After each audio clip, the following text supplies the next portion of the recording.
रख दो, हम ले ले।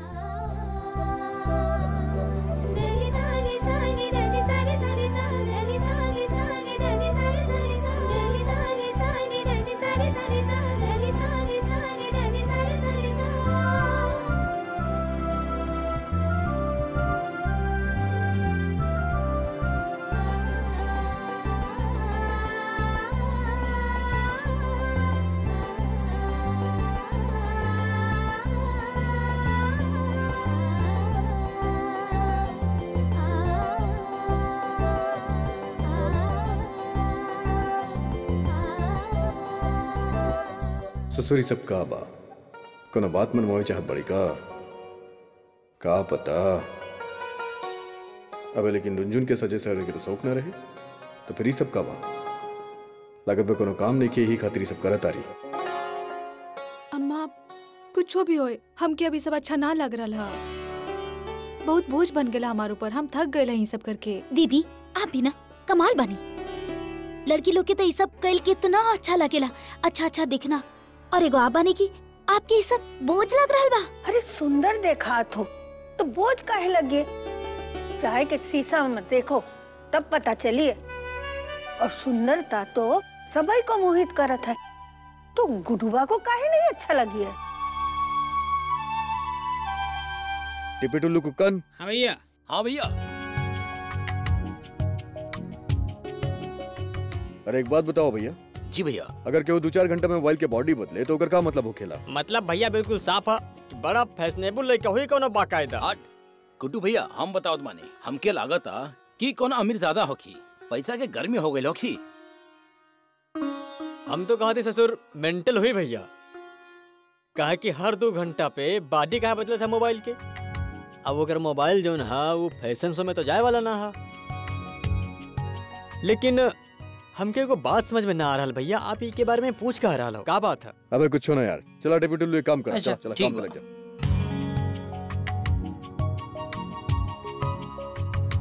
अब भैया कुछ पहले बुझा रहा हो, कोनो बात है का? यार कुछ समझ में नहीं ख्यावत। कामा तो भाभी दिन में 4 बार साड़ी बदल चुकल बाड़ी, हमके समझ में नहीं ख्यावत के कांड का बा। कांड हो रहा भैया? का बताई, हम तो से पूछा तारी, तू हमसे पूछा तारी। अरे वह तो हम आपसे पूछे थे भैया। भैया भैया हम बताई भैया, हमारे हिसाब से मामला कुछ दूसर ही है। भाभी अगर हर 2 घंटे में साड़ी बदल रहा है तो एकर मतलब ये है कि भाभी पास हो गई साड़ी कमे। अब आप उनकर और कपड़ा लायक दो तब वो साड़ी पहनी। चला यहाँ से, फालतू के सलाह देवत रहे ले। साड़ी के कमी हो गई बा।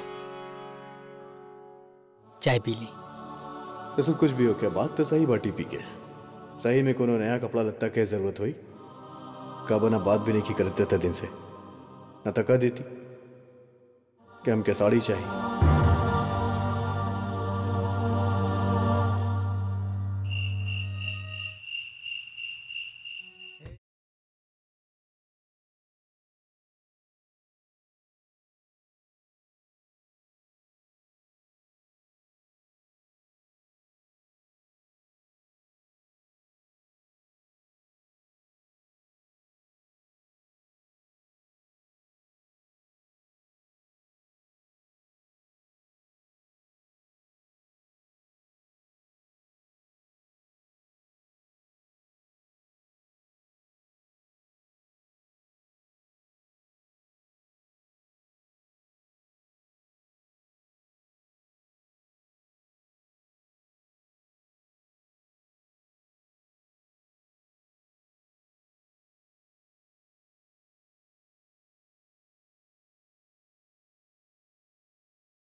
जाओ चाय लेके जाओ, वो इंतजार करेगा। चाय का टाइम हो गया, जाओ। अरे अरे जाओ ना, काहे लड़खड़ाई रही है।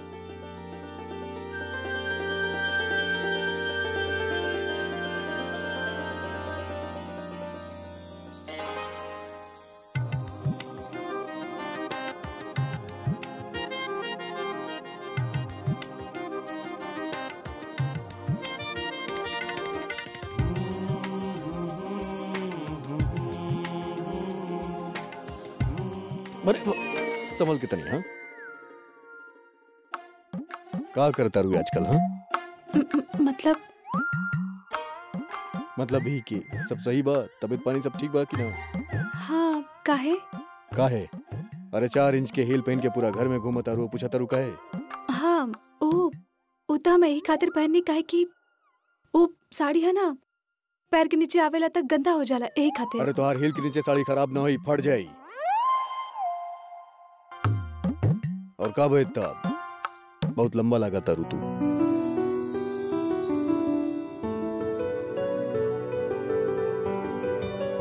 चाय पी ली?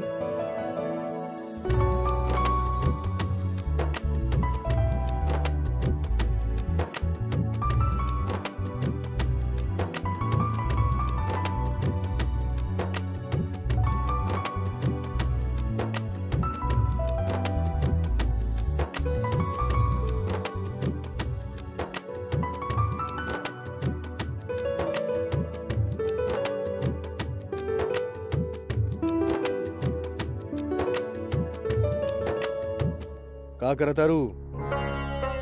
अरे फिर साड़ी बदल बुका? अब 3 घंटा हो गए ना पहले ई वाला साड़ी, तब हम सोचनी बदल लेते हैं, फ्रेश लागी। ठीक बा, बदला बदला जौन तारा मन में आवे तू करा।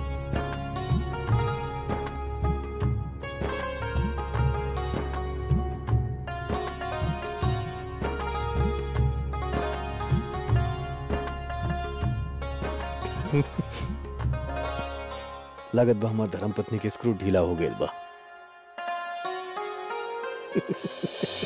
अबे हमार जन खोपड़ी बनबे अबे एकदम बन बनाता लागत कि खड़ा हो जाए तो चक्कर खा के गिर जाए। हाँ अब फिर से जाके आराम करता नहीं, शायद बेहोश होवे से कुछ देर बाद होश में आ जाए। और का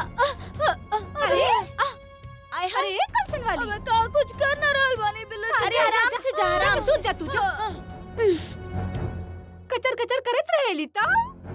चला बोली बबली, जिसको ना निज गौरव, जिसको ना नीच गौरव तथा ना निज देश पर अभिमान है, तथा ना निज देश पर अभिमान है, वो नर नहीं, वो नर नहीं, नर पशु निराहे, नर पशु निरा है, और मृतक समान है। और मृतक समान है। अब यह लाइन के ना हम पूरा बोलब, ठीक है?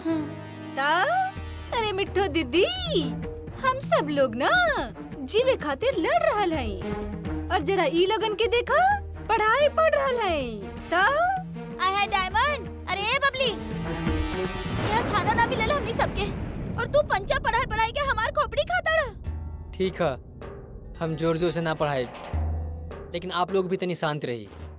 बबली, अब तू धीरे धीरे पढ़िया, ठीक है? मिठो दीदी, हमके जरा ई बात बताई कि यहाँ के दाना पानी कब तक हमनी के नसीब में है? अरे हमनी कब तक यहाँ पर रहा और फिर जाइब कहाँ? तो आय है बिल्लो, अब तरह से हम कहा बताई। बस आज भर के पैसा बचल बा, कल के तब फीस भरे के पैसा भी नहीं के हमनी लोगन के पास। कल तक हमनी लोगन के अपन चोली झंटा उठाए के दोसर ठिकाना ढूंढे के पड़ी। दिक्कत तो बस ई बा कि मोह माया डसत रही हमनी लोगन के, ना तो सन्यासिनी बन के इहर उहर ठिकाना ढूंढे के पड़ रहल बा हमनी लोगन के। ता अरे घूमल तो छोड़ा मिठो दीदी, अब तो हम सब के ना नाचे के पड़ी, जैसे पप्पू यादव नाच न चले रहे ना, बंटू जी, रज्जू भाई साहब और विष्णु भाई, वैसे अब हमने के नाचे के पड़ी। ता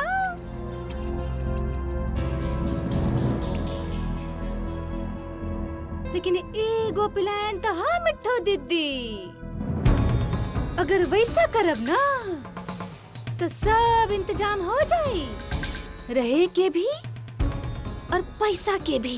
अब ई वहाँ के बाद पटर पटर का करा ताड़ा? अरे काम का बा ई तो बताबा। ता हम बताइब काहे ना, बताइब ना। लेकिन मिठो दीदी पहले डायमंड के ना बाहर भेजी, प्लान सुनी ना तो प्लान फ्लॉप हो जाए। ता है बिल्लो, पहली मत बुझावा, ई बतावा कि प्लान का बा। ता सुना दीदी। हाँ बोला। प्लान ई हा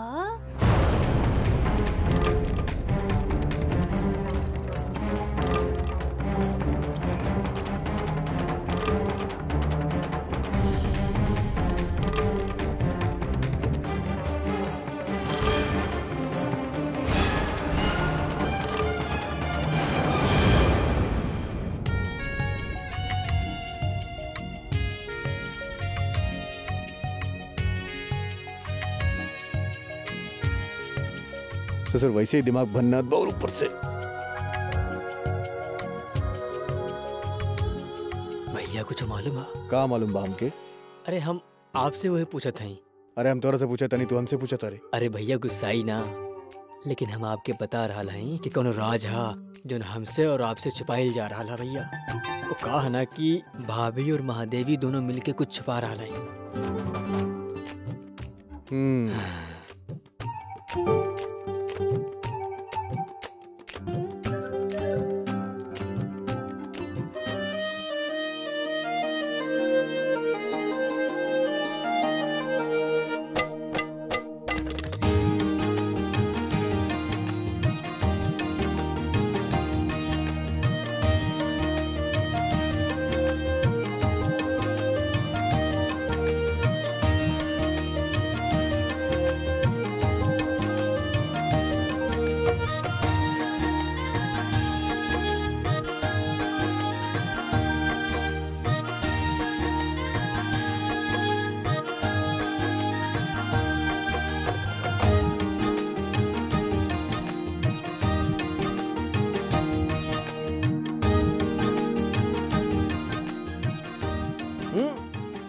यार कुकन भैया आप भी ली।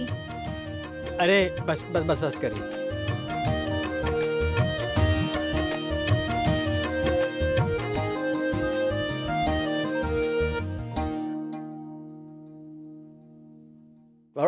क्या करता है यार?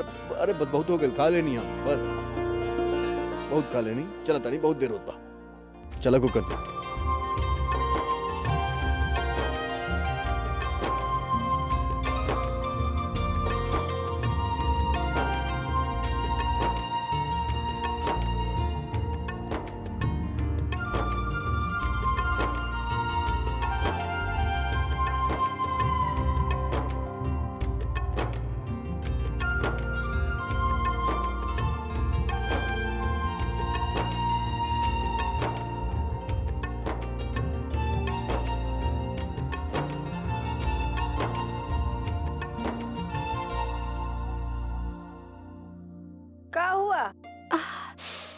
देखी ना अम्मा, पैर में कैसा निशान पड़ गई। हम बोले रहनी आप लोगन के, लेकिन आप लोग सुनबे न करीला। हाय हाय हमरी फूल कुमारी, एक ठो नया जूता का पहन लिया, निशान पड़ गया।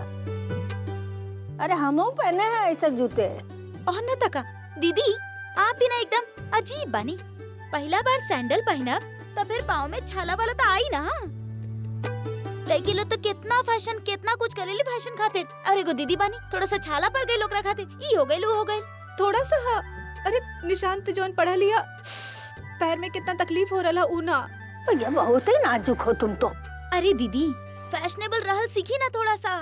का फैशन देवी, तू और तोहर फैशन अपन पास ही रखा। तू इतना तकलीफ हो रहा हमके, और तोहर फॉर्मूला जे रहे थोड़ा और पूरी खाई, थोड़ा और पूरी खाई, सब फेल हो गए। गुड्डू जी भी ऐसे ही चल गए बिना खाए। तोहर नाटक सब फेल।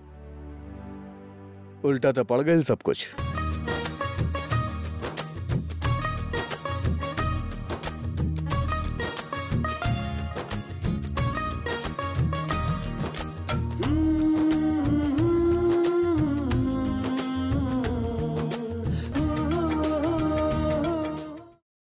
देखी ना अम्मा, पैर में कैसा निशान पड़ गई हा। हम बोले रहनी आप लोगन के, लेकिन आप लोग सुनबे न करीला। दीदी आप ही ना एकदम अजीब बानी। पहला बार सैंडल पहनब तो फिर पाँव में छाला वाला तो आई ना। अरे दीदी फैशनेबल रहल सीखी ना थोड़ा सा।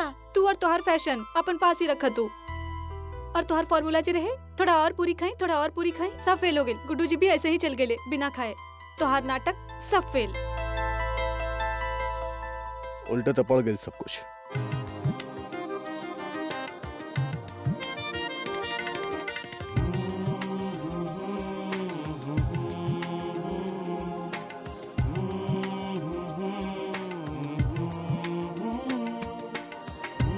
अरे देवी जरा आओ तो, हमने कमरे में काम है। हाँ हम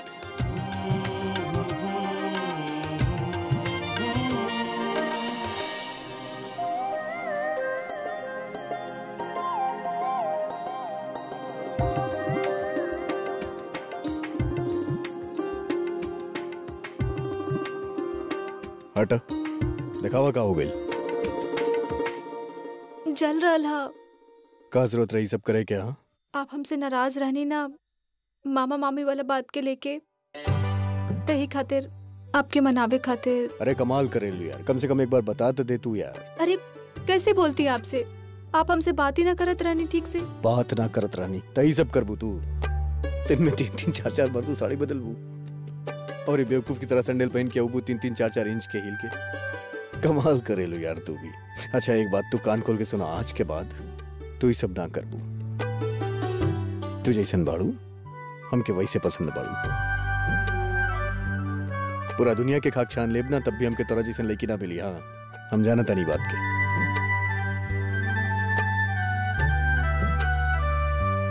चलो दिखावा भी, तू भी यार कमाल बाड़ू। देखो देखो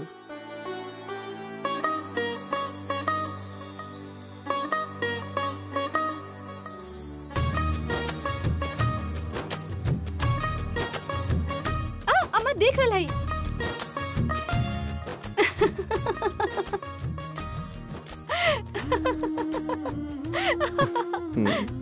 अम्मा देखा तारी, बेवकूफ समझे ले तो हमके। अच्छा अभी सच में आ जाइए, छोड़िए। सचो में आ जाइए, देख लिया तक हो जाई। हमार धर्म पत्नी बाड़ू, अम्मा देखिए तो हमके कोनो फर्क ना पड़ी, समझ लो।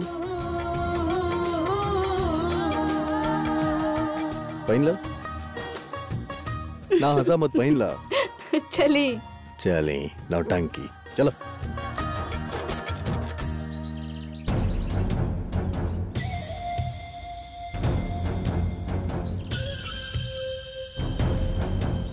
आई है डायमंड, ये बबलिया ना कल से कुछ हो ना खाइल भैया। भूख से ना एकर पेट का चोटत होई। देख ला एकर मुंह कैसे सूख के ना छुहारा हो गइल बा। अरे एकरा खातिर मंदिर में जाए के कुछ मांग के ले आवा। हम सब त भूखे रह सके नी, लेकिन ये तो सबसे छोट बिटिया बिया ना। एकरा खातिर चल जा। हम जाना तानी बिटुआ, तहरा के बहुत तकलीफ होवता, सब समझतानी, लेकिन हम का करी बतावा। बहुत मजबूर हो गए बानी हम।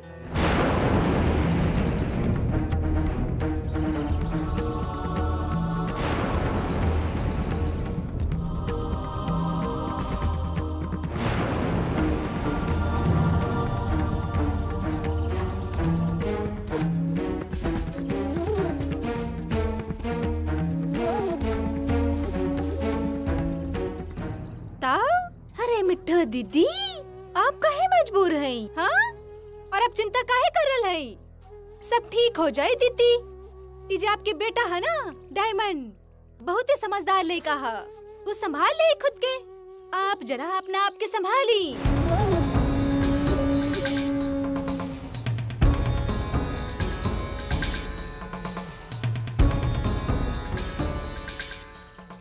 अरे हमार प्यारी बबली बिटिया, कितना प्यारी लग रहा है ना दीदी। अच्छा बिटिया, हमके जरा एगो बात तो बतावा। तू अपन मम्मी पापा के खुश देखे चाहत हो कि ना? उनकर खुशी खातिर कुछ करबू की ना? ता? हाँ ताई जी। हाँ ना? हमार बात ना जरा ध्यान से सुना। तोहार मम्मी के ना घर वापस जाए के हकी ना, और ओकरा खातिर पैसा चाहिए, लेकिन तोहार मम्मी के पास पैसा है ही ना, तो कैसे जाई? ना जाई ना। लेकिन अगर तू चाहबू ना बिटिया, तब पैसा इकट्ठा कर सकत हो। तो हम कहाँ से पैसा लाई? अरे हमार समझदार बिटिया, हम बताइब न तो के कि पैसा कहाँ से लाइबू और कैसे लाइबू। अरे जरा उठाता। हाँ आवा। हाँ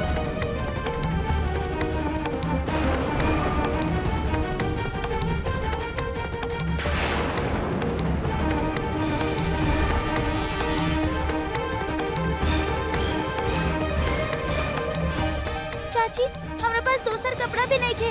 आप हमार कपड़ा फाड़ काहे रहल बानी? अरे बिटिया, तोहरा पास ना दोसर बहुते कपड़ा आ जाई। बस हमने दोनों आदमी जोन कहा तानी ना, वो चुपचाप करते जा। तू चाहता डो ना कि तोहार मम्मी पापा खुश रहे, उनकर पास बहुते पैसा होके, ता हमने जैसन कहा तानी ना वैसे नहीं करा। और केहू के कुछ बताइए मत, चाहे कुछ हो जाए।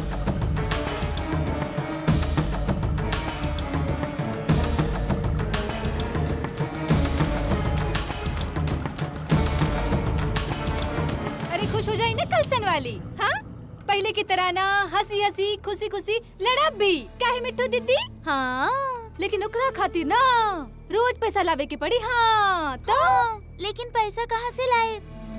के दी हमने के पैसा? और हमरा कोनो काम भी ना करे आवेला, फिर पैसा कहाँ से आई? तो अरे हमार प्यारी बिटिया, हम बताइब ना तो के पैसा कहाँ से आई और तो के का काम करे के हा और कैसे करे के हा, हम सब बताइब ना तो के। अम्मा, घर में सब्जी एकदम खत्म हो गई ला। हम बाजार जा रहे हैं सब्जी लावे, और भी बहुत सारा सामान खत्म हो गया, ओकर लिस्ट बना लेनी है। तो के कुछ मंगावे क्या था बतावा। अच्छा याद दिलाई बिटिया, वो हमरे घुटने में बहुत दर्द है, वो मालिश का तेल भी खत्म हो गया है, आते हुए लेके आना। अरे अम्मा, बाहर से तेल लावे की क्या जरूरत है? हम जब वापस आए ना तुम्हारे खातिर घर में तेल तैयार कर दे, ठीक है? और कुछ लावे क्या था बतावा। ठीक है, और कुछ नहीं चाहिए, तुम जल्दी जाओ और जल्दी आओ। ठीक है माँ, आवत है।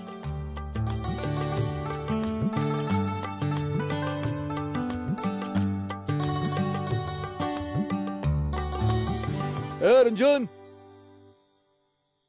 अरे कहाँ जाता रू अकेले अकेले? रुको। जाता रहनी के हूँ, लेकिन आप टोक देनी है ना तो हमारा काम ना होई, और आपसे कुछ कहते हैं तो आप नाराज हो जाते हैं। फालतू नखरा मत करा। चलो बताओ कहाँ जाता रो? ऐसा कौन काम बाकी हम जाए तो खत्म हो जाए तो आ रहा? हफ्ता भर के सब्जी लेवे जात रहनी, अब आप टोक देनी तब हमके अच्छा सब्जी ही ना मिली। अब सब्जी ना मिली हमरा जैसे? हाँ, हम लेके देव तोरा के ताजी ताजी अच्छी सब्जी। चला हुआ। अरे चला ना, तू काम करा। चला, हम लेके चल तोरा के। बैठा।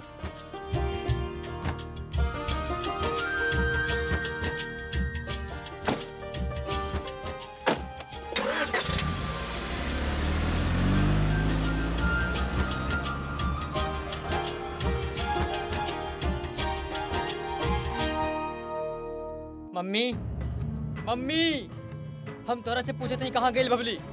अरे जाए से पहले ओकरा यहीं छोड़ के गई रहनी। आप लोगों के पता होई ना कि कहाँ गई बबली? इतना टेंशन बा हमरा के कुछ समझ में ना आ रहा। हमरा के ना ध्यान रहल कि बबली कब और कहाँ चल गईली।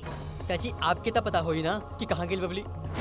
देखिए, आप लोग ये अच्छी तरह जानते हैं कि बबली बिना बताए कहूँ न जाता है, फिर ध्यान कैसे न रख पाए आप लोग कि कहाँ गई बबली? अरे हम का ध्यान देती? हाँ, हम तो उठ के बाहर गई रानी, धर्मशाला से गुसल खाना तक गई रानी।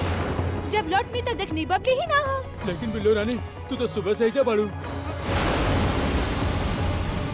सही कह रहा लो बंटू चाचा। अरे आप लोग तो यहाँ रह लेना। अरे तमाशा का बना के रख ले हो आप लोग। बबली कब से गायब है, आप लोगों के तनिक चिंता ना है? सब के सब यहाँ बैठे रहो। अरे हम कहते नहीं, चुप रहा डायमंड। जब देखा तब तू चिल्लात रहे लोग पर। वो घैल वाले ना, वो कलसन वाली और विष्णु ढूंढे मिल जाई। अरे का खाक मिल जाई? अरे सब जगह ढूंढ ली पूरा धर्मशाला में, बबली कहूँ नहीं के।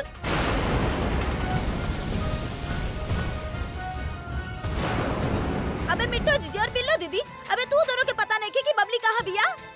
अबे अंदर बाहर हो गल रहलू का? एक तो पहले ही हमरे बिटिया के लावारिस बना के छोड़ गए हमार बाप कन्नौज के चौराहा पर, और अब तू दोनों चल। अबे तू दोनों के अंदर मोह माया दया कुछ ना बाचल बा।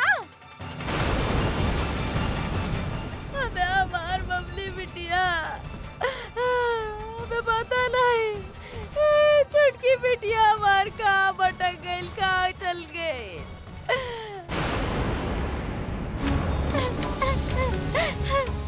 दादा का बात बा? दादा 2 रुपए दे दी। काम धंधा बा कि नहीं के? बस शुरू से भैया काम धंधा बा तो दो चलो दिन चल से भागा यहाँ भूखा से। बानी हम। भागा भागा 1 रुपए तो दे दी जाके दादा। मांगा, आगे मांगा कहीं और। दादा अरे दी भागा ना। जाए दाम के दादा जा दी काम ना। धंधा बा हमारा बहुत।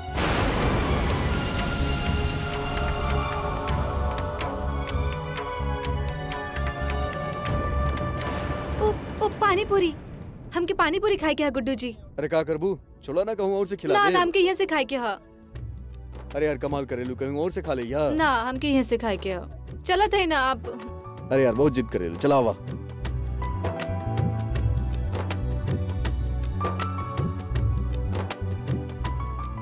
अरे 1 प्लेट दा बेटा।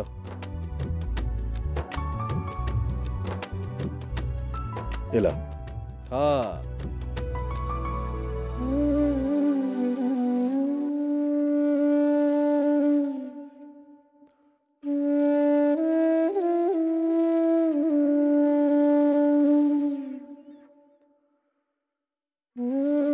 दादा दादा 2 रुपए दी ना।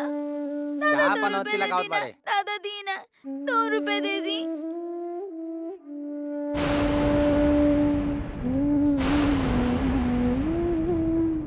बबली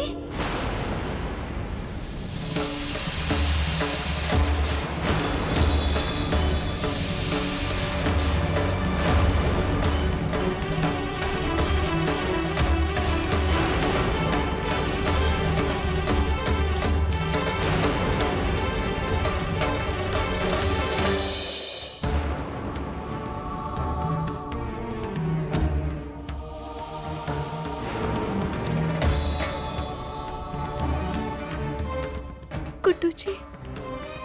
ओह बबली भीख मांग रहा। ओह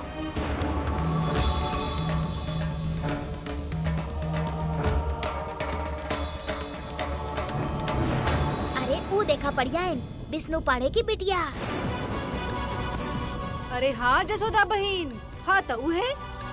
देखा था उ का हालत हो गई होकर, खाए पिए के मोहताज हो गई नहीं है सब। अब गली गली घूम के भीख मांगा था उनकर बिटिया। देखा कैसे दुर्गति हो गई, घर बार बिक गई। अरे जाउन भाईल ठीक है भाईल। अरे एक त भांजी रहे रुंझुन, ओकर भी बहुत दुर्गत कैले रहे ई लोग। अभी एकरे भुगतान भुगत रहल बाड़ी ओकर बिटिया। तू सही कह रहा हो बहन। मामा मामी रुंझुन के मारले पीटले सतैले पर ओकरा से भीख त ना मंगवाइले। लेकिन रुंझुन के देखा वो अपन बहन से भीख मंगवा रहा हा। राम राम राम, भगवान कोनो दुश्मन के भी ऐसा सजा ना दे। अरे बकवास बंद करा अपन। सच बात बा। चला जा यहाँ से।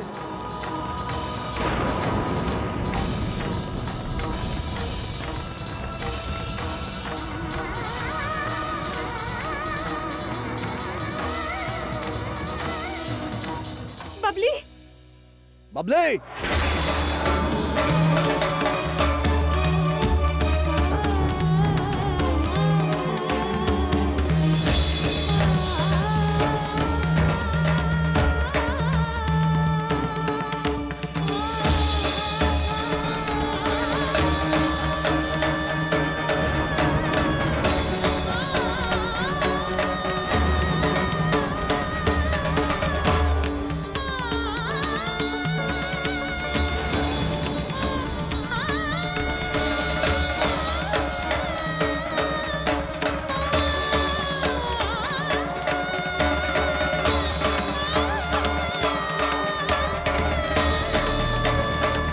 कहाँ चल गई समझ में नहीं क्या होता। सब तो मामा मामी की वजह से। वैसे ससुर बहुत बड़ा मर्द बनेला अपना आपके, और एगो छोट से बच्ची से भीख मंगवाता। ससुर मन तक करता गोली मारती सबके।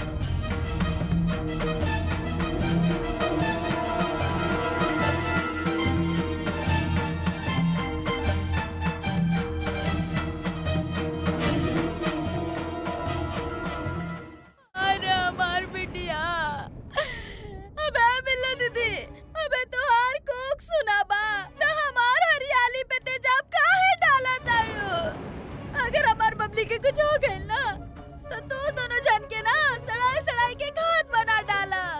चाची चाची चुप हो जाई, काहे रोवत हो? हम बताओ थे मम्मी और बिल्लो चाची हमरा के बबली खातिर खाना लावे भेजले रही। और मम्मी तू झूठ का कह रहल बाड़ू? तू भेजले रहलो हमरा के खाना लावे खातिर, और आप लोग कह रहे ना कि आप लोग यहाँ हो तबे तो हम गए लेने ओकरा छोड़ के। आप लोग जरूर बबली के कहीं भेजले हो ना आप लोग, और फिर ये सब बहाना बना रहा हो। हम सब जानत हई आप लोगों के सारा झूठ समझ में आ रहा हमरा के। समझ गए नहीं हम, अब सब समझ में आ रहा है कि बात कहा। मिठो भाभी, बिल्लो भाभी, सच सच बताई है कि बबली के आप कहाँ भेजले हैं? बता दी वरना अदालत में घसीट घसीट के फांसी पर चढ़ाई बाप के। अबे मिठू जीजी, अब एक बार बता दो मिठू जीजी, हमारी बिटिया कहाँ बिया?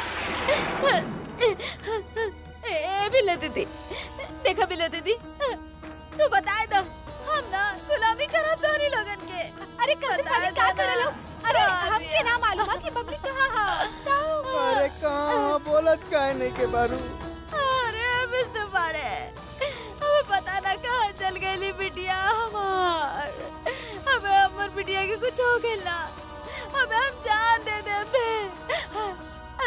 अबे डायमंड, अबे चले चल के ना, हम अपन बिटिया के ढूंढने तानी बे। चला हमने देख क्या बतानी।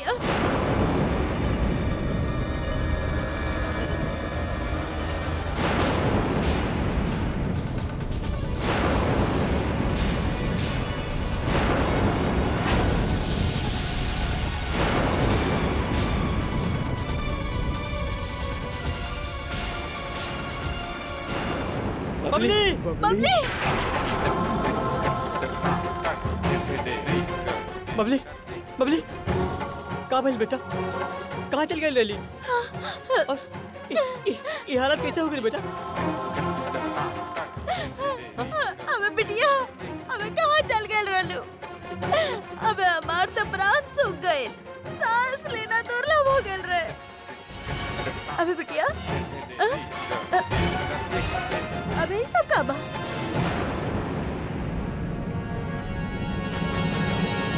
का भइल हमार बिटिया के?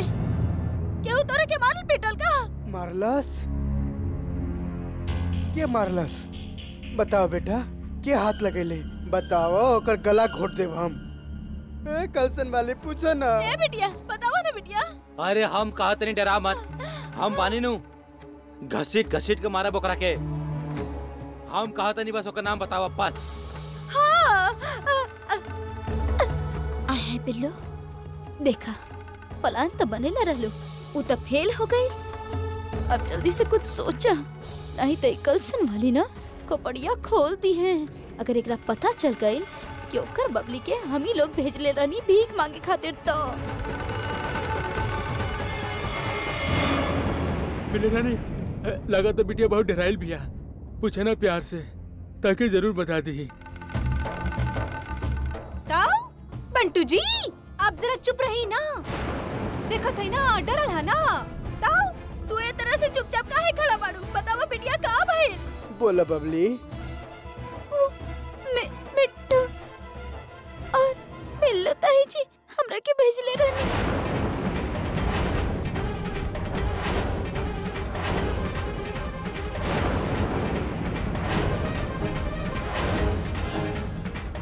वो कहले रहनी कि जाके पैसा लेके आवा।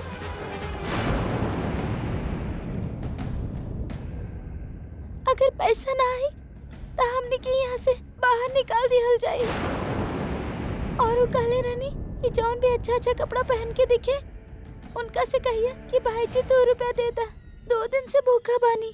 और हम मांगने था वो लोग दे भी दे ले।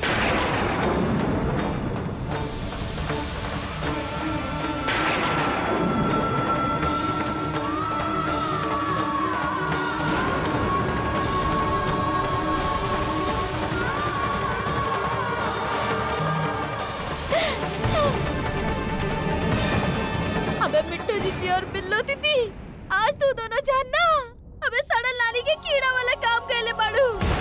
आज विष्णु पाड़े इधर हम साले से 2 का नाश निकली। आप सब न भरल अदालत में हमरा मुंह पर थूके के काम कैले हैं। हमार बेटी से भीख मंगवैलू। अगर आप सबके बेटी महादेवी से अगर भीख मंगवाईती तो कैसे लागी आप लोग के? अरे हम कहत नहीं शांत हो जा विष्णु। हम जानत नहीं कि तारा बहुत तकलीफ होत बा, लेकिन हम ई भी जानत नहीं कि भाई हमार मिठ्ठो जी ने अरे बबली के भीख मंगवा खातिर नहीं भेजले। देखा हम तके बताओ तनी कि आगे कहानी कैसे भइल होखी। अरे आप चुप रही, आपका बताए हमके। आपके बच्चा तो बड़ा हो गया ना, ता दोसर के बच्चा से भीख मंगवाई बाप। अगर पैसा के इतने जरूरत रहे तो खुद जाके भीख मंगती आप।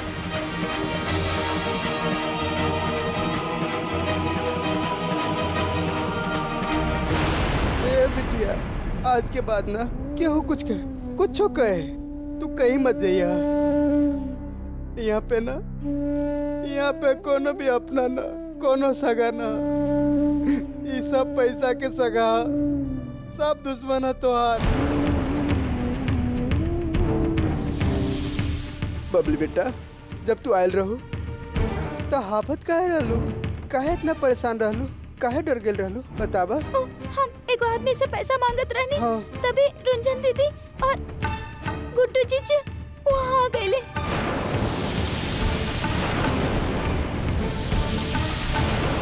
और फिर हम वहाँ से भाग के यहाँ आ गए नहीं।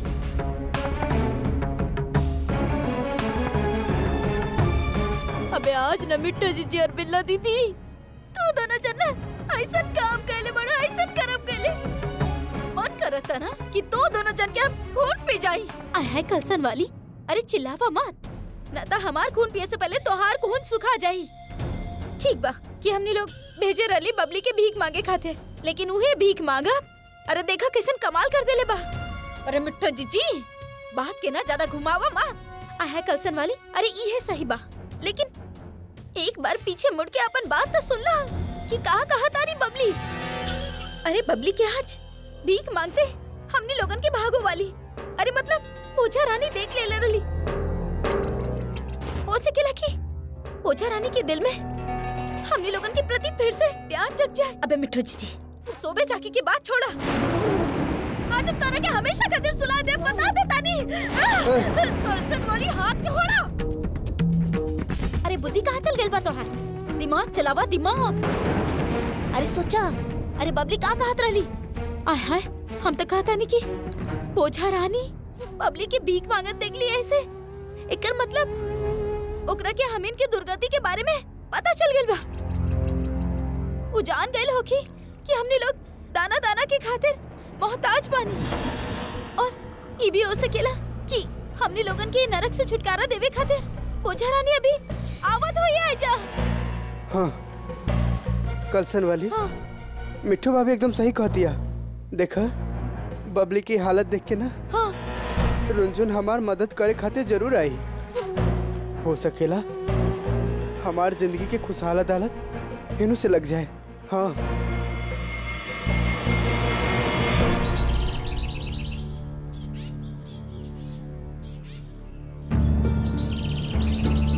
पंडित जी,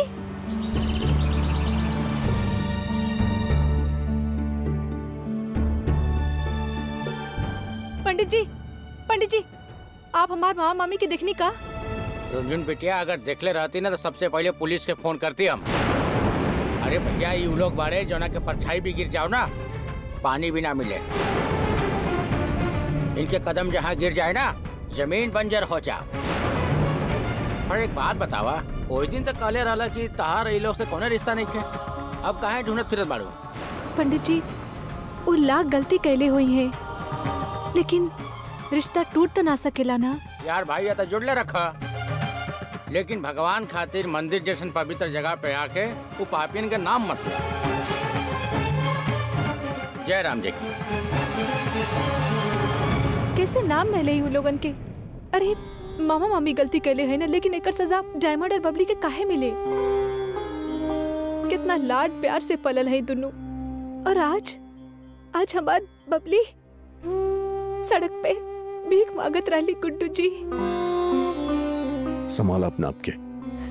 कैसे संभाली?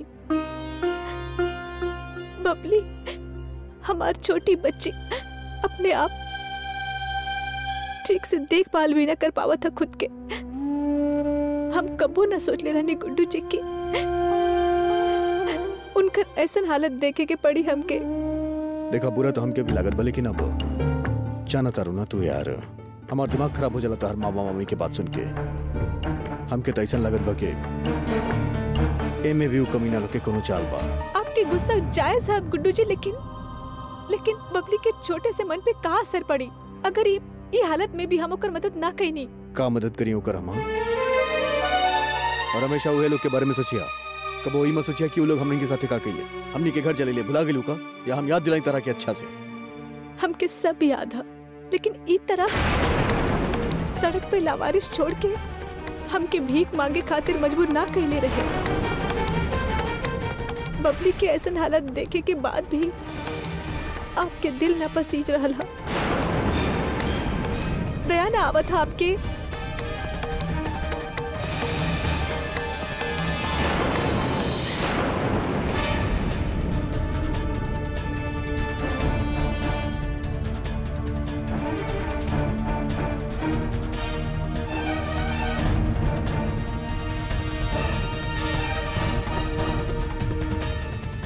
देखत रही आप लोग टुकुर टुकुर कि रुंझुन आई आप लोगन के यहाँ से लेके जाई, सबके सब रुंझुन के सहारे यहाँ पर बैठल बाड़े।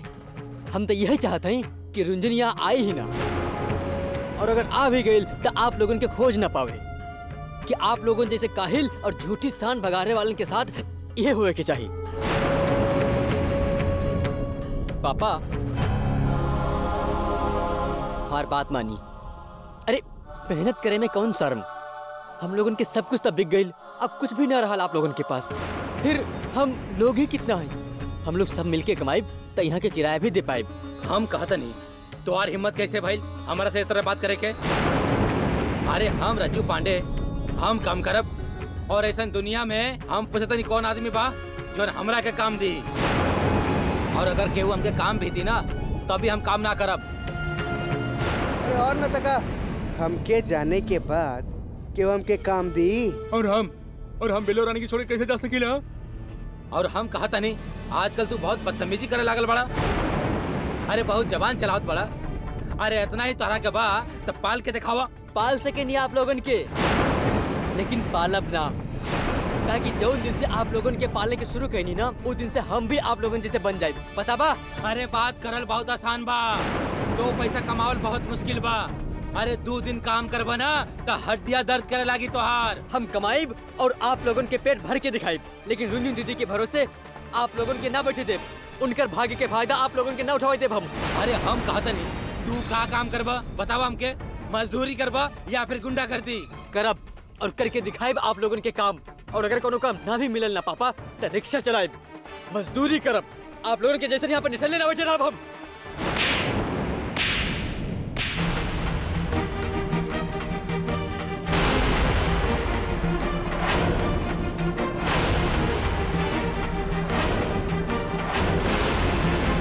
बहुत जबान चलावत बड़े, हाँ का करबे? मजदूरी करबे? अरे रिक्शा चलाइबे, अरे बंटू का रिक्शा चलत रहा अब ओकर रिक्शा चलाइबे ते, अरे रज्जू पांडे के नाम बदनाम करबे। चलाई हम रिक्शा, हटा अम्मा, रुका ना, एकरा अलावा निकल आवे लगा, उठाई हाथ, यही कर सकत है आप बस। आए पांडे जी, अरे के भाई हमार बिटुआ, अरे काहे तकलीफ दे रहल बानी एकरा के? और डायमंड तू अपन पापा से बहसबाजी करत आड़ा? अरे तो हर पापा तारे से ज्यादा समझाता नहीं, ऐसे तोरा के कहा दानी कि ज्यादा उछला उबला ना। मम्मी प्लीज हमके भी बताई का सही समझे ले और हमके का समझावे के चाहत है, और ये कौन चीज के इंतजार कर रहा है यहाँ पे? अरे हम कौन चीज के इंतजार करत बानी, हम तो के देखत बानी, अरे घूम फिर के शाम के यही जाइबे धर्मशाला में। अरे रज्जू पांडे से बात करत बा, अरे समझाई मिट्टू जी अपना लड़का के, बदतमीज हो गइल बा। शांत हो जाई पांडे, हमके समझावत बा, बाप से जबान लड़ावत बा। अरे देखत बानी ना,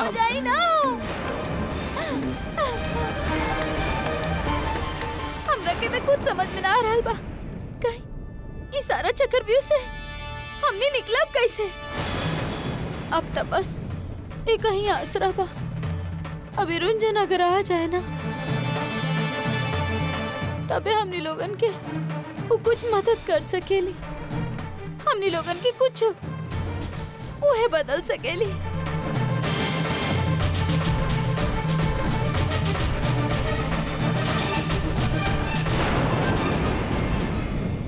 तुमको पता है, जब तुम्हारी महतारी नई नई शादी करके आए रही ना, तो रोज रात को हमरे पैर में तेल लगाए के मालिश करत रही। क्या हंसी खुशी दिन रहा वो सब। और आज देखो सब उजड़ गया। अम्मा आप सही कह रहल बानी, लेकिन हमरा के भी जब उनकर याद आवेला ना तो बहुत तकलीफ होवेला, लेकिन का कर सकेनी, अब जौन होके के रहे सो। हाँ बिटिया, अपने कर्म का फल भोगत है। अरे सुनो, रुंझू ना भाई तक वापिस काहे नहीं है? सब्जी तरकारी में इतना देर लगता है का? फोन लगाओ तो, फोन लगाओ।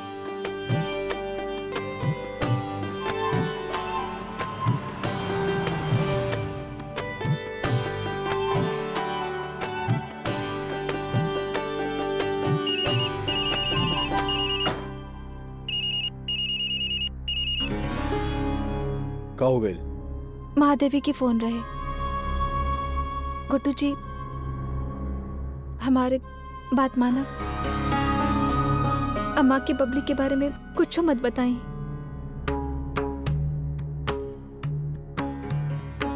हमसे होकर हालत देखल ना गई, लेकिन अम्मा तो सुन भी ना पाई है, बहुत परेशान हो जाई है। घबरा मत, हम अम्मा से कुछ ना कहा, परेशान मत हो। हम दुकान देख लेता नहीं। चला तू जा अंदर।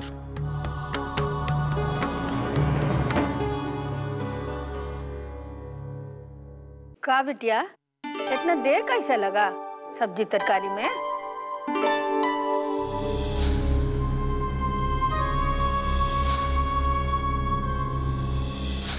अम्मा ओ गुड्डू जी साथ में रहना एक खातिर देर हो गई। तो ठीक बा, हम समझ गए नहीं। आप जीजू के साथ गए रहनी, फिर ठीक बा, लेकिन वो हिसाब से तो आप बहुत जल्दी आ गए नहीं। आपके थोड़ा आराम से आवे की चाहत रहे। साथ में घूमे से प्यार बढ़ेला। चुप करो, जब देखो तब ज्ञान देते रहो। रुंझुन, आओ बिटिया बैठो थोड़ी देर। अम्मा हम खाना बना लेते हैं ना तो देर हो जाए। अरे कुछ देर नहीं होएगा, आओ बैठो, चाय वाय पियो, आराम कर लो, फिर बनाइयो खाना। ना अम्मा, सब्जी रख देते ना फ्रिज में, ना तक खराब हो जाए। अच्छा जाओ जाओ।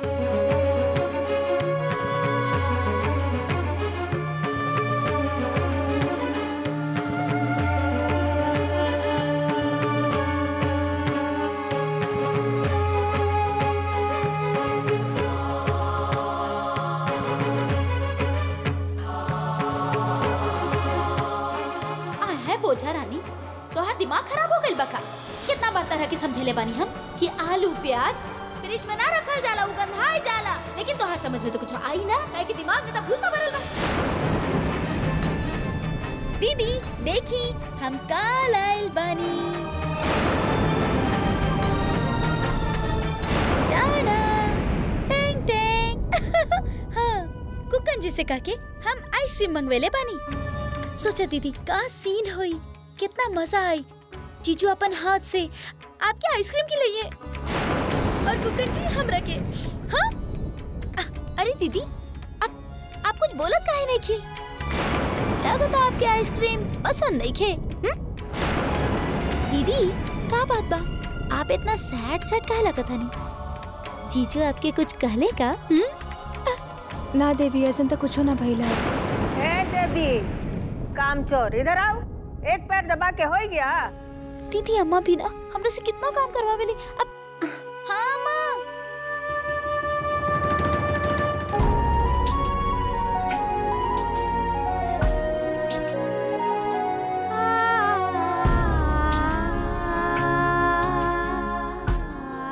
रंजन दीदी हमरा के भूख लागल बा, जल्दी से कुछ खाए के दे ना।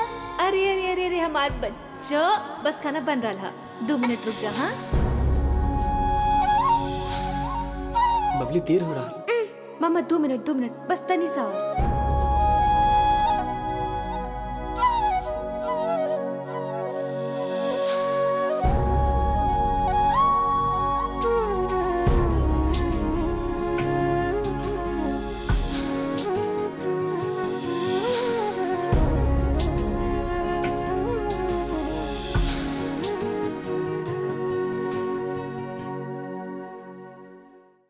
भैया 2 रुपए दे दा भैया, बहुत भूख लगल बा। अरे सवेरे से 4 लोग आ चुकल हैं भैया भैया करे खातिर। तू काम कर, तू चला चला चला हम के भैया अपन बहुत काम। भूख लगल बा, 2 रुपए दे देना भैया। मुझसे फोन करा ले, तू देख रहा ना। चला चला चला भैया बहुत भूख लगल बा, भगवान आपके भला करिए भैया। देखिए हमारे भगवान वैसे भी भला करी, तू ना बोलबू ना तब वो भला करी। तू जाओ यहाँ से, चला चला भागा यहाँ से। दे देना भैया, दे देना।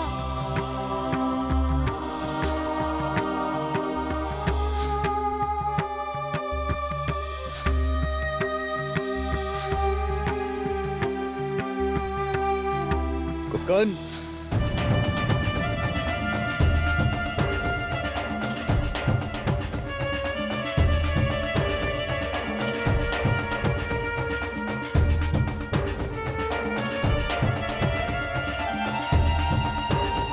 इला बेटा जा।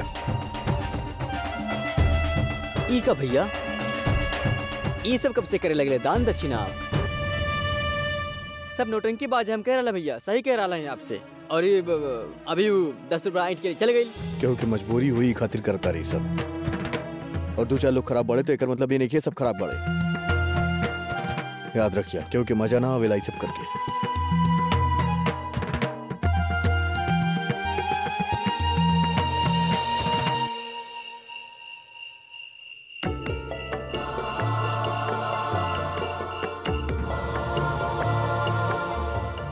अमला तुम चारों बैठ के खाओ और बतियाओ, हम वहाँ बैठते हैं। देवी बैठा ना, खा तू भी। हाँ दीदी। अरे बिटिया तुम वो बैठ जाओ, सब मिलके खाओ, अच्छा लगेगा। अम्मा ना, ओ हमके भूख ना हा। अरे हाँ, हम खीर भी बने ले रहनी, लावे भूल गई नहीं, लेकर क्या आवत है? हाँ अरे रुको, बैठो तो नहीं हमारे पास, हम ले आवत नहीं, तू रुको। अरे ना, आप खाई ना, हमके भूख ना है सच में। हाँ बिटिया खाए लो, सुबह से कुछ नहीं खाई हो तुम। चलो हम खिलाओ ना, हमके सच में भूख ना है। अरे दीदी आप भी ना, जीजू इतना प्यार से कह रहल बानी तो थोड़ा सा खा ली ना, वरना जीजू के दिल टूट जाई, है ना जीजू? जीजू के साली तो के बड़ा मजा आ रहा। अरे पहले हमके खाना शुरू करे देल होती, फिर शुरू करती ना, तो खींचे जा रहा होता ना देना। हम तो बस ऐसे ही हम अकेले थोड़े ना खा रहल बानी, हमार बच्चा भी बाना, वो भी तो खा रहल बा, ओकरा भी तो भूख लागल बा, ऐसे हम खा रहल बानी। ओहो, बच्चे के बारे में तो हम सोचनी भी ना। हम दीदी की तरह थोड़ी ना बानी, ये बहुत देर तक भूखा रही, हमरा तो भूख लागल बा, तो हम तो खाए ना। हाँ ए गुड्डू बेटा, तुम खाओ और रुंझुन को भी खिलाओ। चलो अम्मा कहा तारी तो खा ला, हम खिलाओ तो नहीं। गुड्डू जी प्लीज जिद मत करें, हम कहनी ना हमके भूख ना हा, मन होई तो खा ले।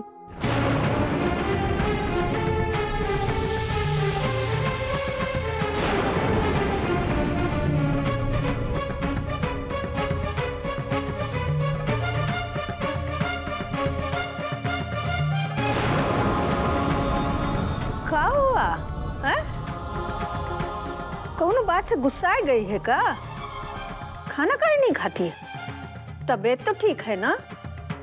अरे ना अम्मा कोनो बात नहीं है, बस तू टेंशन मतलब हम खिला दे बुकरा के, भूखे ना सोए दे बुकरा। हाँ खिला देना बेटा।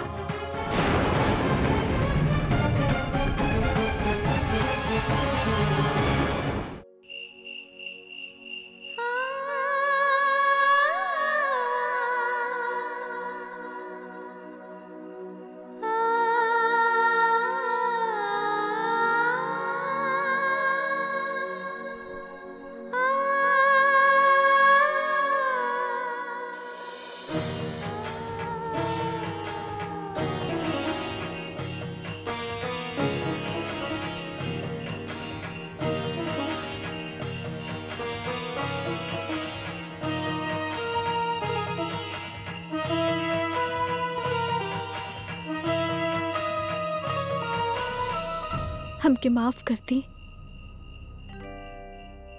ओ बाजार में सबके सामने हम, लेकिन हम क्या करें? पता ना वो लोग कौन हाल में हुई है। अगर बबली के भीख मांगे के नौबत आ गई तब फिर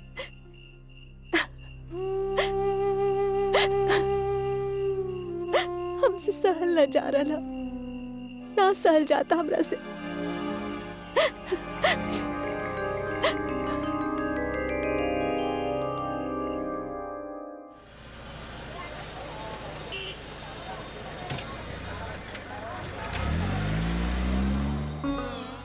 अरे बेटा, पढ़ल लिखल बाड़ा, यहाँ का करबा? लिखा पढ़ी के काम करा और ऑफिस में जाइबा तो पैसा भी ठीक ठाक मिली। वो तो ठीक है पंडित जी, हम एक दो प्राइवेट ऑफिस भी गए रहनी, लेकिन हमके पैसा की जरूरत था और वहाँ तक काम सीखे में भी 1 महीना लग जाए, फिर 1.5-2 महीना बाद पैसा मिले हैं। हम तो सोचले रहनी कि हम रिक्शा भी चला लेब, लेकिन ओकरा खातिर पास बनवाए के पड़ेला और कुलीगिरी खातिर, बिल्ला बनवाए खातिर पैसा ना है हमारे पास। तो ये खातिर सोचने की मंदिर में आए के काम। बेटा, यहाँ तो सेवा करे के पड़ेला, एक अलावा कोनो कुछ काम नहीं है। हम कुछ भी कर ले पंडित जी, बस कोनो काम होए के चाहिए। देखा, यहाँ तो बेटा जूता चप्पल इस सब के ध्यान रखे के पड़ी और एक अलावा मंदिर साफ सुथरा रखे और झाड़ू पोछा भी करे के पड़ी। इस सब के रोज 100 रुपया मिली। ठीक है पंडित जी, चली 100 रुपया भी चली। तजा माता के चरण में मस्तक टेकला और आज से काम शुरू करा। जी पंडित जी।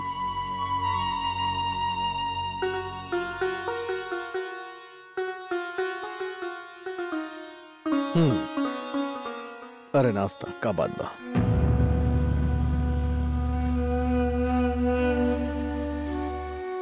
एक कप ताहर, तू नाश्ता ना कर बुका? आप कर लेना, हम बाद में कर ले।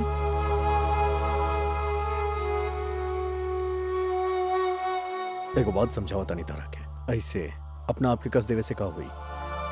कुछ हासिल हुई का? देखा, ऐसा नहीं कि हमके अच्छा लागत बा, हमके भी बुरा लागत बा। हमरा घर के लड़की बाड़ी, हमके कैसे अच्छा लागी, लेकिन हम कुछ ना कर सकेली ना। भगवान तो बाड़ी ना हो जो चमत्कार कर दी ऊपर से। चमत्कार करे खातिर कहाँ कह रहे हैं हम? मदद तो कर सकत है ना। अरे फिर बेकार के बात करा तारू, मदद कर सकेली? अरे तू जानत नहीं घुकाऊ लोग के, हमार मदद के एहसान ना माने ली वो लोग, अधिकार समझ बैठे ले, और कुछ दिन के बाद वो अधिकार अत्याचार बन जाला हमरा ऊपर। कोनो फायदा बाई बात की? पापू लोग के ले बारे सजा उन लोग के मिले के चाहिए और मिलत बा, भुग दे दा लोग के। और वैसे भी अगर तू लोग के मौका न देबू सुधरे के तो कैसे सुधरियो लोग? काहे अपना ऊपर हर चीज लेवे लू? ये अच्छा बात नहीं के। वो लोग के एगो मौका दा, सुधर जाइए। सुधारे के चक्कर में कहीं कोनो गड़बड़ हो गई था? अरे कैसे गड़बड़ हो जाए यार, जब ऊपर वाले के लात पड़ेले तो अच्छा अच्छा सीधा हो जाले, मुंह के बल गिरेले, समझ में आ जाए वो लोग के। और हो सकेला अपन परिवार के ऐसा दशा देख के वो लोग के भी बुरा लगे, समझ में आ जाए कि बाहर जाई, मेहनत करी, परिश्रम करी, अपन पाँव पे खड़ा हुए। ये खातिर एक मौका दाऊ लोग के खुद कुछ करे और सुधर जाए, और अपनी अनसन छोड़ दा। चला, का खाइबू? बिस्कुट खाइबू? इला बिस्कुट खा। आप खाए ना।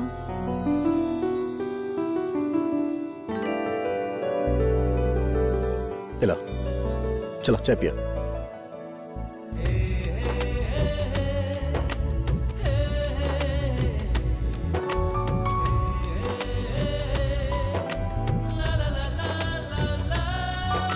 हम जाई, देर हो रहा बा। तो एक काम करो, चाय पी लेगा, लेके जात बानी हाथ में। परेशान मत करिए, चिंता मत करिए, सब ठीक हो जाए। तरी समय लगेगा हर चीज के। हाँ, हम निकला था नहीं, देरी होता। कॉलेज बस स्टॉप में आओ।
हे भगवान, हमके हमारे परिवार के पता दे दा। बस इतना कृपा करा हम पे, और कुछ गड़बड़ हो जाए उससे पहले हमके मामा मामी तक पहुंचे के रास्ता बताई। बबली, डायमंड, पता ना कौन हालत में है वो लोग।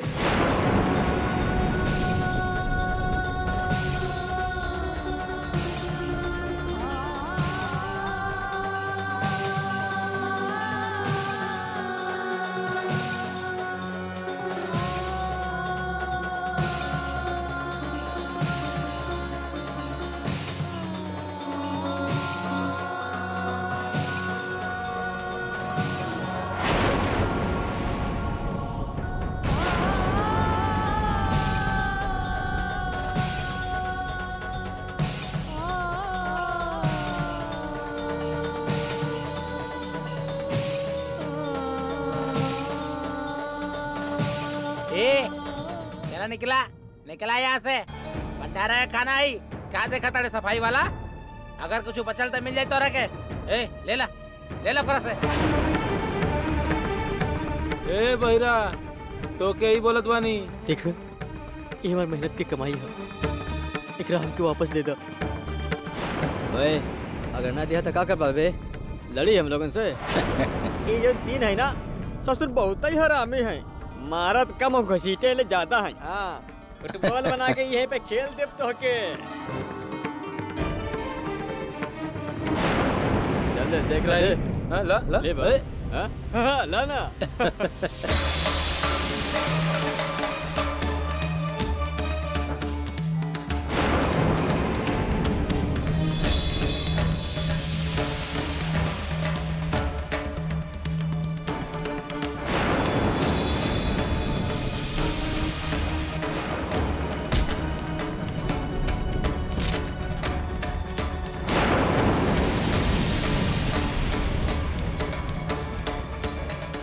मारे करा कहा भाई?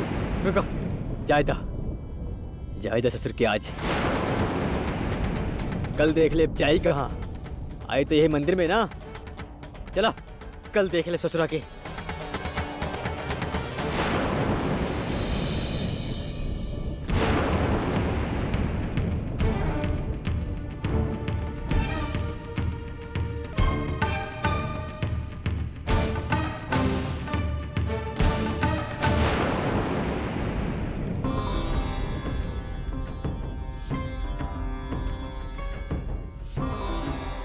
डायमंड,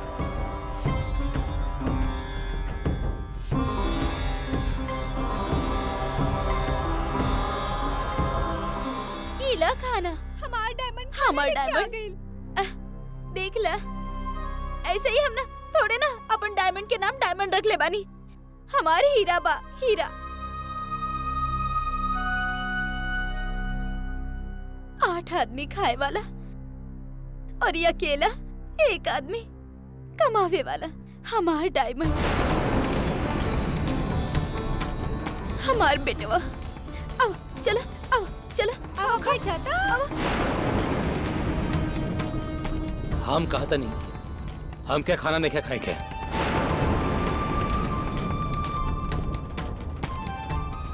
भूख नहीं क्या हम रखे, तू लोग खा।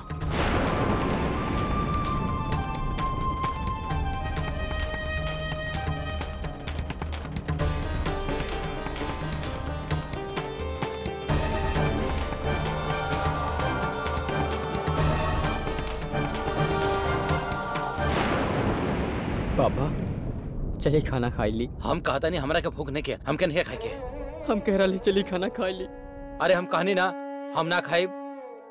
हम खाना लेके आए ले, चली खाना खाए ली।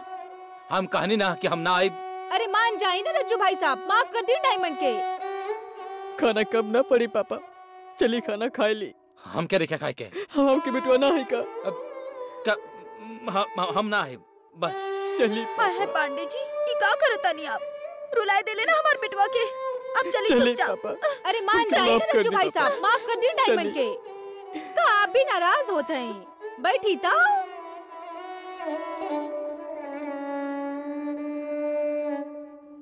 रंजन दीदी,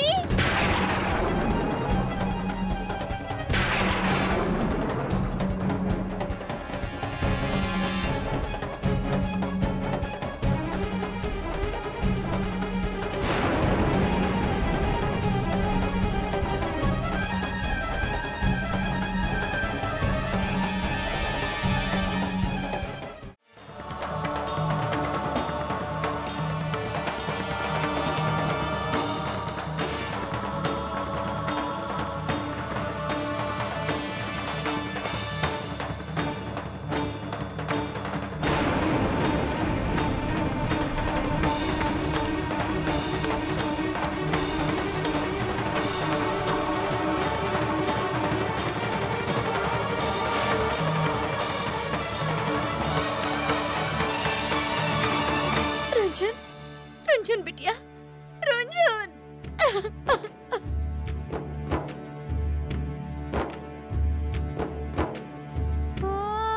अरे मिट्टू दीदी, आप ही गला लगाई कर रंजन के। तू आ गई ना रंजन।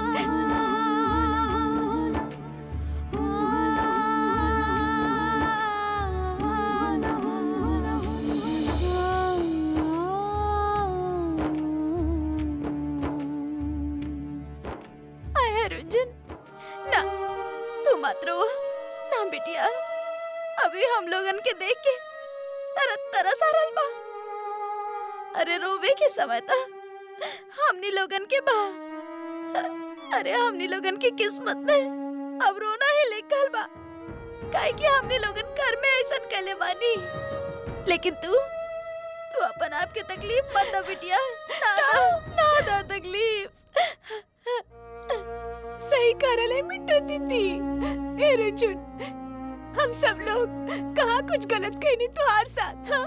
और तू भी हमने के साथ कुछ गलत ना कहले रंजन। लेकिन तू भी का कर तू रंजन? मुझे तुहार गुड्डू शुक्ला है ना, वही हम सब लोगन के ना पसंद करा था, और तो के भी हमने के ना पसंद करेगी ही पड़ी ना। वैसे भी रंजन, हम सब लोग तुहार खातिर कहले भी का, हाँ? हाँ बिल्ला दीदी, एकदम सही बात है। अरे रंजन बिटिया, देखा हमने लोगन भूखे मरे चाहे प्यासे, लेकिन ना अबे धर्म होवे के चाहिए।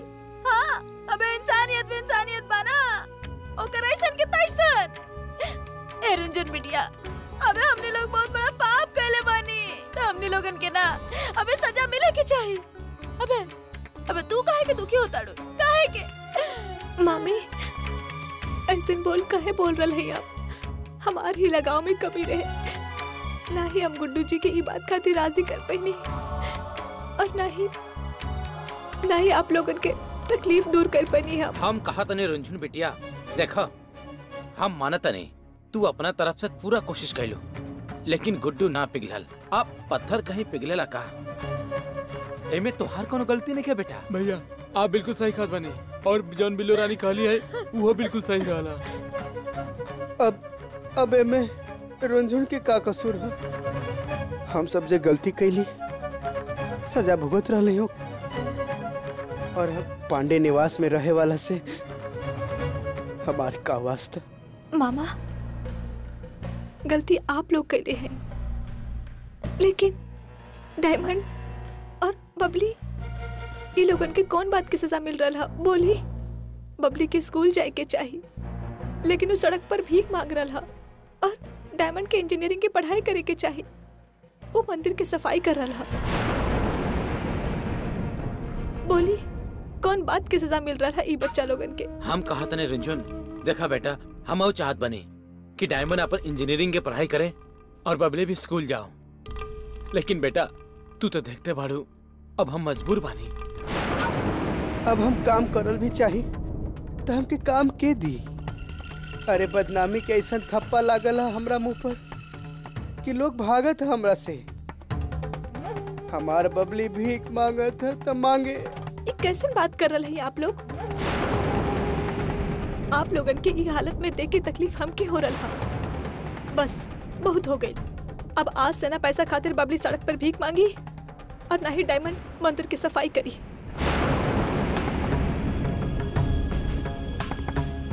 आप लोगन की जौन भी जरूरत था हम पूरा करब।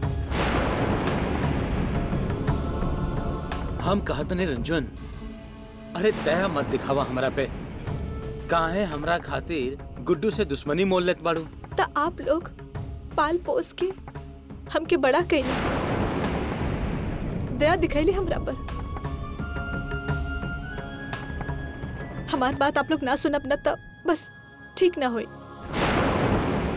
आज से हम आप लोग खातिर खाना लाइब और यहाँ के किराया भी हम ही देब।